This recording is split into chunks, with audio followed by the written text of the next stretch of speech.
Assez parlé d'Alibaba, maintenant nous allons parler des autres plateformes, notamment 1688.com, Taobao, Pinduoduo, voilà, Made in China, Global Source, qui sont des différentes plateformes pour pouvoir acheter en Chine.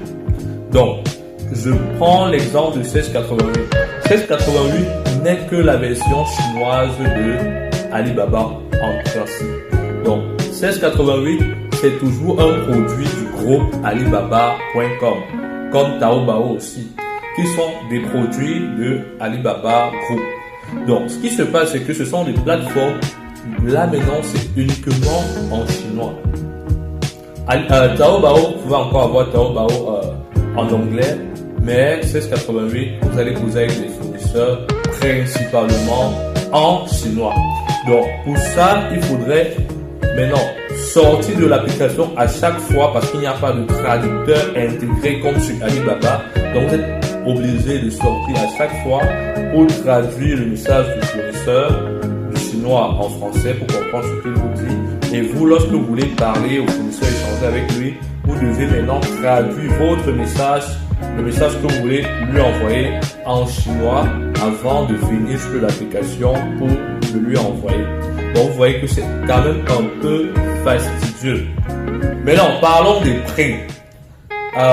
Comparons les différentes plateformes. Alibaba, Pinduoduo, 1688 et Taobao. Donc, il est clair que de prime abord, au premier regard, la plateforme la plus chère, si on va dire comme ça, c'est Alibaba. Et de prime abord, la plateforme la moins chère, c'est Pinduoduo.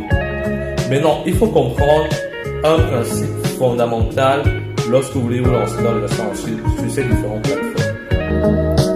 Pinduoduo est certes la plateforme la plus moins chère, mais qui parle de moins cher parle de qualité de produit. C'est la plateforme aussi sur laquelle la qualité de produit est la moins bonne. Voilà. Ensuite, on a 1688.com et Taobao. 1688.com, comme je l'ai dit, c'est la version chinoise de Alibaba.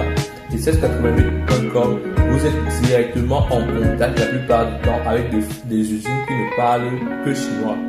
Donc, avec des fournisseurs, des fabricants, principalement, beaucoup plus même des fabricants sur 1688 par rapport à Alibaba. Certes, il y a des fabricants sur Alibaba, mais il y a beaucoup plus de fournisseurs, on appelle ça des fournisseurs polyvalents. Voilà. Des fournisseurs polyvalents, c'est-à-dire qu'ils sont pas directement l'usine, mais ils sont en contact avec l'usine et avec plusieurs autres usines, dépendamment des secteurs d'activité, et ils se proposent et ils se placent